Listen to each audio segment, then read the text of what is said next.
Okay, അപ്പൊ first use കഴിഞ്ഞു. എന്താ? EMF of a cell. Second use, to find internal resistance of the cell. Okay, to find internal resistance of the cell.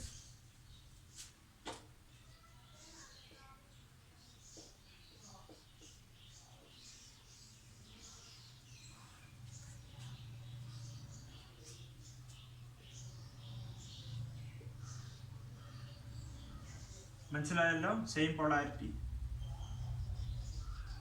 ഇതാണ് cell. Internal resistance 6. ഇതിന്റെ ചുറ്റും ഞാനൊരു വലിയ resistance capital 6 connect ചെയ്തു.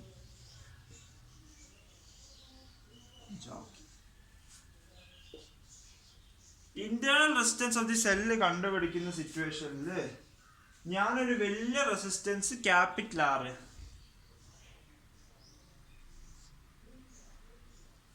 Connect ചെയ്തു. അതിന്റെ പാരലൽ, സെല്ലിന്റെ പാരലൽ ആയിട്ട് ഒരു ക്യാപിറ്റൽ റെസിസ്റ്റൻസ് 6 കണക്ട് ചെയ്തു. അതന്നെ, സെല്ലിന്റെ പാരലൽ ആയിട്ട് ഒരു ക്യാപിറ്റൽ റെസിസ്റ്റൻസ് 6 ഇതാ കണ്ടോളൂ, ഈ 6 കണക്ട് ചെയ്തു. എന്നിട്ട് ഈ രണ്ട് സാധനം കൂടി ഒരുമിച്ച് വന്ന് ഇതിൽ അമർത്തി അതൊരു ഗാൽവനോമീറ്റർ വഴി ജോക്കി തട്ടി അവിടെ തട്ടിച്ചു. ഡൺ. ഇതാണ് ഇതിന്റെ potential V. Net length L, ഈ length X. Okay, net length L, ഈ length X.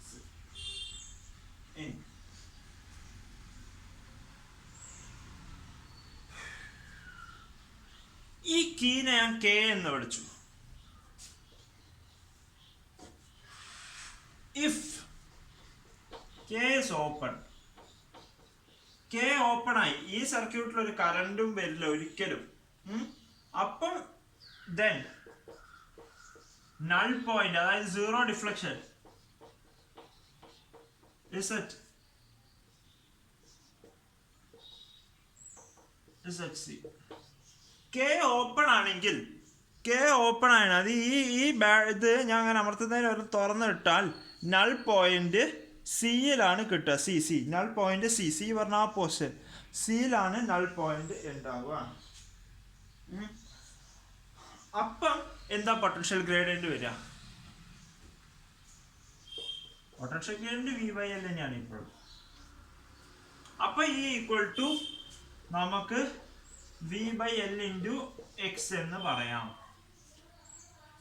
V/L into X എന്ന് പറയാം. V/L into X എന്ന് പറയാം. വേണ്ട, X എന്ന് പറയാൻ ഞാൻ L1 എന്ന് എടുക്കാം. കുറച്ചും കൂടി സുഖം, കാരണം രണ്ട് ലെങ്ത് വരില്ല. L1 അപ്പൊ അത് പറയാം. ഇനി ഈ K ഇപ്പൊ K ഞാൻ ക്ലോസ് ചെയ്തു, ഇങ്ങനെ അടക്കലടച്ചു, അടക്കലടച്ചു. അപ്പം എന്താ, നൾ പോയിന്റ് മാറുവോ ഇല്ലയോ? നൾ പോയിന്റ് മാറുവോ ഇല്ലയോ? ഓബ്വിയസ് ആ, നൾ പോയിന്റ് മാറും. കാരണം ഇത് അപ്പം ഇതിന്റെ ചുറ്റും ഒരു നെറ്റ് റെസിസ്റ്റൻസ് വന്നു. അപ്പൊ ഈ സെല്ലിന്റെ പൊട്ടൻഷ്യൽ എന്താവും? E-IR ആവും. മനസ്സിലായോ? കാരണം വേറൊരു നെറ്റ് റെസിസ്റ്റൻസ് ഞാൻ കണക്ട് ചെയ്യുമ്പോൾ E-IR ആവും. I പറഞ്ഞാൽ ഈ നെറ്റ് സെല്ലിന് E/R+R ആവും. അപ്പം when K is closed, null point changes to ഒരു assume L2 ആയി മാറിയെന്ന്.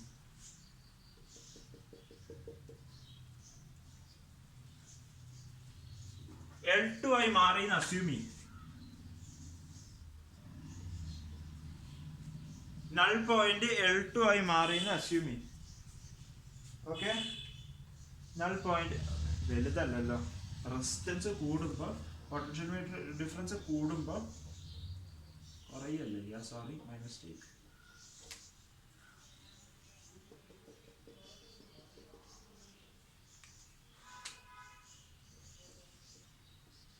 L2 ആയി. ഓക്കെ, K ക്ലോസ് ചെയ്യുമ്പോൾ നൾ പോയിന്റ് L2 ആയി. ഓക്കെ, അപ്പൊ നമ്മൾ എന്താ എഴുതുക? കെ അപ്പോഴും വി ബൈ അല്ല, V by L into L2 equal to E minus I R. Okay, E minus I R. Okay, E minus I R. ഇനി I R എത്രയാണ്? ഐ ആർ എത്രയാണ്? ഐ ആർ എത്രയാണ്? മായ്ക്കട്ടെ, ഞാൻ എല്ലാം മായ്ക്കട്ടെ.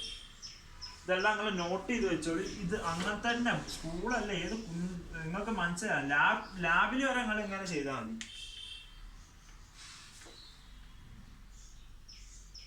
ഈ സ്റ്റെപ്പ് മുകളിലോട്ട് കൺഫ്യൂഷനാണ്. V by L into L2 equal to E minus I R.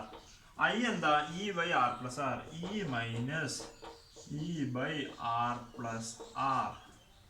Okay, E minus E into വരാ ഐ ആർ അല്ലേ? ഓക്കെ, അപ്പം ഇങ്ങോട്ടെടുത്ത് മൾട്ടിപ്ലൈ ചെയ്ത് കുറച്ചാൽ E into R by R plus R എന്ന് കിട്ടും. അതാണ് V by L into L2. Okay, V by L into L2.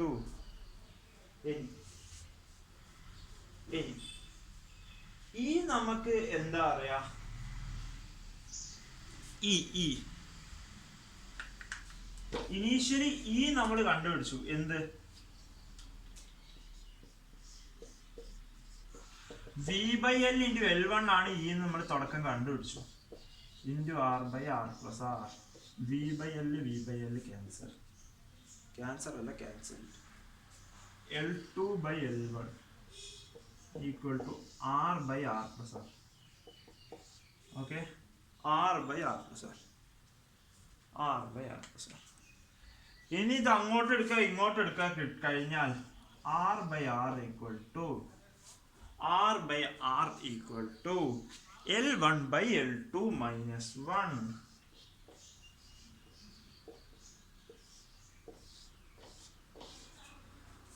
Okay, മനസ്സിലായല്ലോ? R by R.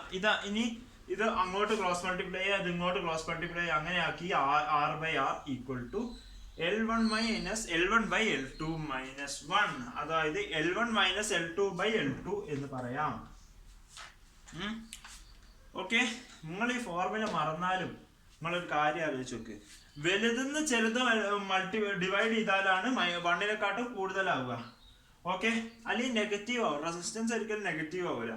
നോക്കി നോക്ക്, ഇത് എങ്ങനെയാ ചെറുതായെന്നൊരു സംശയം വരികയാണെങ്കിൽ അറിഞ്ഞോളൂ. ഫസ്റ്റ് കേസിൽ L1 ആണ്. അപ്പൊ ഇത് ഇനി ഈനെക്കാട്ടും കുറഞ്ഞു, അപ്പൊ ഈ ഡിസ്റ്റൻസും കുറയും, L2 ആയി. അപ്പൊ വലുത് ബൈ ചെറുത് -1 equal to internal resistance by external resistance capital R. എല്ലാം തന്നിട്ടുണ്ടാവും നിങ്ങൾക്ക്. എക്സ്റ്റേണൽ റെസിസ്റ്റൻസ് ഇന്റേണൽ റെസിസ്റ്റൻസ് ഒക്കെ തന്നിട്ടുണ്ടാവും. ഓക്കെ, ഇനി കഴിഞ്ഞു. അടുത്ത കേസ് ഒരു വേണ്ട ഒരു നല്ലൊരു ക്വസ്റ്റ്യൻ ചെയ്യാം. ഒരു JEE അഡ്വാൻസ്ഡ് ക്വസ്റ്റ്യൻ ചെയ്യാം.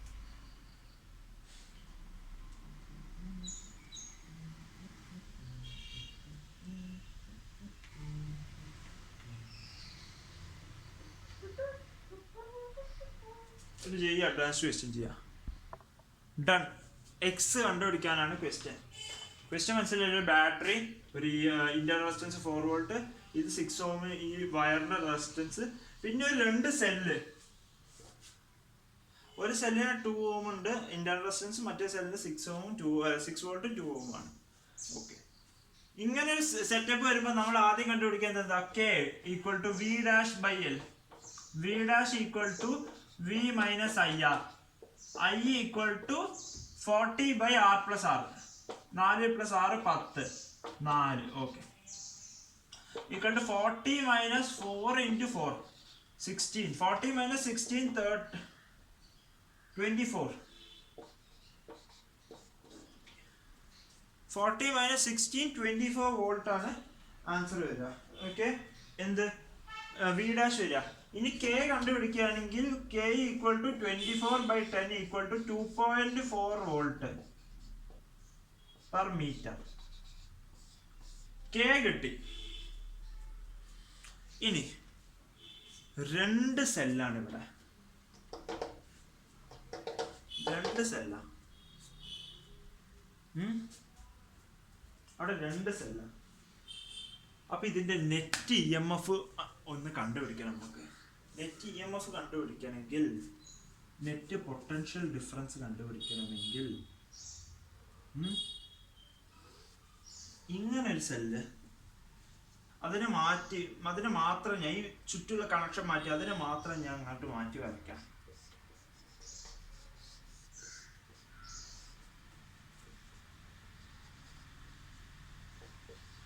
ഇത് രണ്ടും സീരീസ് ആണ്. കാരണം എന്താ, പുറത്തേക്കൊന്നുമില്ല, എല്ലാ കണക്ഷനും ഒഴിവാക്കി, ജസ്റ്റ് ഒരു സെല്ല്. അതിന് വേണമെങ്കിൽ ഞാൻ എനിക്ക് ഇങ്ങനെ വരയ്ക്കാം, ഇങ്ങനെ നേരെ വരച്ചിട്ട് അടിയിൽ വെറും വയർ കൊടുക്കാം. ഓക്കെ. അപ്പം സീരീസ് ആവുമ്പോൾ ഇങ്ങനത്തെ അറേഞ്ച്മെന്റ് ആവുമ്പോൾ ഈ നെറ്റ് 10-6, ആർ നെറ്റ് 4, ഈ നെറ്റ് 10-6. ഓക്കെ. ഇനി R net 4. Okay, R net 4. ഇനി അടുത്തത് എന്താ, അടുത്ത സ്റ്റെപ്പ് എന്തായിരിക്കും നിങ്ങൾ ആലോചിക്കുക. നിങ്ങളിവിടെ ആലോചിക്കേണ്ട ഫസ്റ്റ് കാര്യം എന്താ പറയുക, ഇവിടെയും ഇവിടെയും പൊട്ടൻഷ്യൽ ഡിഫറൻസ് ഈക്വൽ ആണെങ്കിൽ ഇവിടേക്ക് ഒരു കറണ്ട് വരില്ല.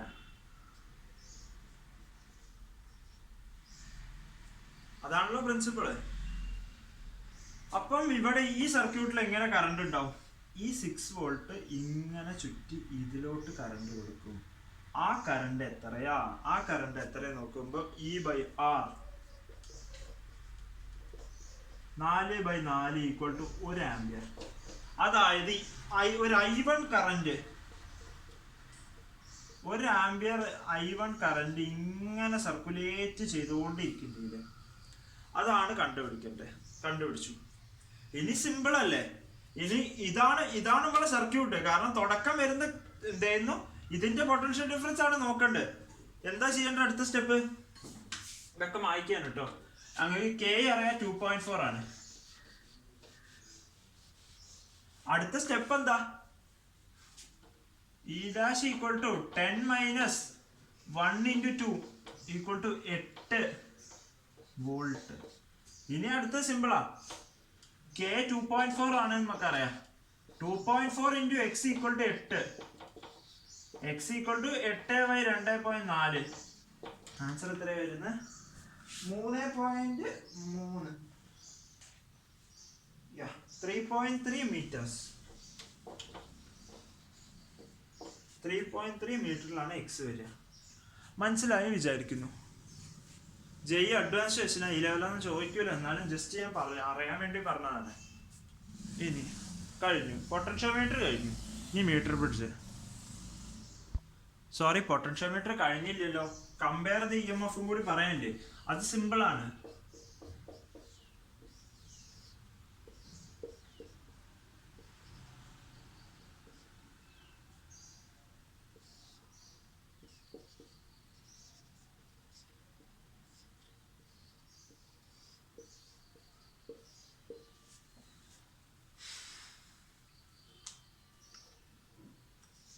ഈ കീ ക്ലോസ് ആവുമ്പം L1 ഡിസ്റ്റൻസിലാണ് നൾ പോയിന്റ് വയ്ക്കുക. E1 ക്ലോസ് ആവുമ്പോൾ L1 ഡിസ്റ്റൻസിലാണ് നൾ പോയിന്റ് വെക്കുക വിചാരിക്കുക. ഇനി E1 ഓപ്പൺ ആയി, E2 ക്ലോസ് ആക്കി, അപ്പൊ L2ലാണ് വിചാരിക്കുക. E1/E2 equal to L1/L2. കഴിഞ്ഞു, അത് കഴിഞ്ഞു. സിമ്പിൾ അല്ലേ, അത് എത്ര വേഗം കഴിഞ്ഞു നമ്മള്. ഇനി നമുക്ക് മീറ്റർ ബ്രിഡ്ജിലേക്ക് കിടക്കാം.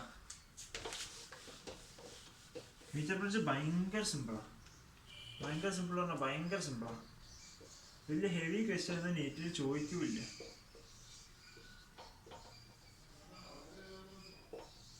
Metre bridge done. മീറ്റർ ബ്രിഡ്ജിന്റെ സെറ്റപ്പ് ഇതാണ്. നമ്മൾ ലാബിലും കാണും. നമ്മൾ ഇങ്ങനെ 3 സാധനം കാണും. അതിൽ ഫസ്റ്റ് നിങ്ങൾക്ക് ഇങ്ങനെ തരിക. അപ്പോൾ നിങ്ങൾ ആദ്യം ഇവിടെ ഒരു ഇതുണ്ടാവും, സ്ക്രൂ തുറന്ന് അതിൻ്റെ ഉള്ളിൽ ഒരു റെസിസ്റ്റൻസ് വെക്കണം. നിക്രോമും മാംഗനീനുമാണ് കൂടുതലും വെക്കുക, കാരണം ഹീറ്റിംഗ് എഫക്റ്റ് നെഗ്ലക്ട് ചെയ്യുക. പിന്നെ സെക്കൻഡിലും ഒരു റെസിസ്റ്റൻസ് വെക്കണം. എന്നിട്ട് നമ്മൾ ഈ ഗാലനോമീറ്റർ അവിടെ നിന്ന് ഇവിടെ വരെ ഈ മീറ്റർ ബ്രിഡ്ജ് പറഞ്ഞാൽ മീറ്റർ 1 മീറ്റർ വലുത് ഡിസ്റ്റൻസ് അയക്കുന്നത്. അപ്പം ഇതൊരു മീറ്റർ സ്കെയിൽ അയക്കുന്നത്. ഇതൊരു മീറ്റർ സ്കെയിലാണ്. 1 മീറ്റർ ആണ് ലെങ്ത്, അതായത് 100 സെന്റിമീറ്റർ. നമ്മളിങ്ങനെ അവിടെ നിന്ന് ഇങ്ങനെ വരുമ്പോൾ L1 സെന്റിമീറ്റർ ആവുമ്പോൾ നമുക്ക് 0 ഡിഫ്ലക്ഷൻ കാണിക്കും. അപ്പൊ നമുക്ക് എഴുതാം R/S. R is directly proportional to L1. അപ്പൊ എസിന്റെ ഇവിടെ വരും എന്താ 100 minus L1. R/S equal to L/100 minus L. കഴിഞ്ഞു, മീറ്റർ ബ്രിഡ്ജ് കഴിഞ്ഞു. അപ്പം ഈ ചാപ്റ്റർ ഫുൾ നമ്മൾ തീർത്തു. ജൂൾ എഫക്റ്റ് ഒന്നും ഞാൻ പറയില്ല, കാരണം NCERT പോലും ഇല്ല. അതൊക്കെ ഏതോ ജാംബവാന്റെ കാലത്ത് NCERT ഒഴിവാക്കിയ സാധനമാണ്. എന്ത് തെർമോകപ്പിളും സീബക്ക് എഫക്റ്റും പെൽറ്റിയർ എഫക്റ്റും നായും തേങ്ങ ഇതൊക്കെ നമുക്ക് വേണ്ട. ക്വസ്റ്റ്യൻസ് ഒക്കെ നമുക്ക് നിങ്ങൾ ക്വസ്റ്റ്യൻസ് ഡിസ്കസ് ചെയ്യണമെന്നല്ലേ പറഞ്ഞേ. ഓക്കെ, പിന്നെ പവർ ഞാൻ പറഞ്ഞിട്ടേ ഇല്ല അല്ലേ? പവറിന്റെ വേണമെങ്കിൽ പറയാം.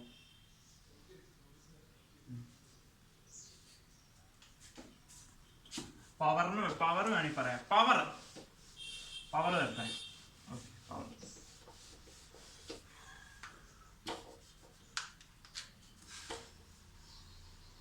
ബൾബാണല്ലോ.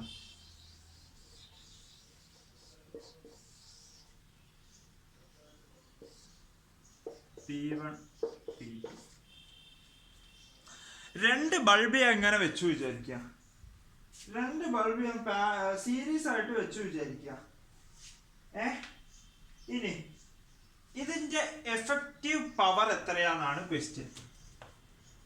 സീരീസിലാണെങ്കിൽ P effective equal to P1 P2 by P1 plus P2. അതായത് 1 by P effective equal to 1 by P1 plus 1 by P2. Series ആണെങ്കിൽ ഇത് ഫോർമുല വെച്ചിട്ടാ, അല്ലെങ്കിൽ ഇങ്ങനെ ഡിറൈവ് ചെയ്ത് പ്രോബ്ലം ചെയ്തത്. ഇനി ടോട്ടൽ ടൈം എത്രയാ ചോദിക്കാണ്. ഇതിന്റെ ടൈം T1 വിചാരിക്കുക, ബോയിൽ ചെയ്യാം ഒരു വെള്ളം. ഇത് T2 വിചാരിക്കുക. അപ്പൊ സീരീസിലാണ് ഈ ടൈം T1 plus T2 ആവും. സ്ക്രീൻഷോട്ട് എടുത്ത് വെച്ചോളൂ, ഇതിലെല്ലാം ഉണ്ട്. സീരീസിലാണ് ടൈം T1 plus T2 ആവും. പാരലൽ ഇനി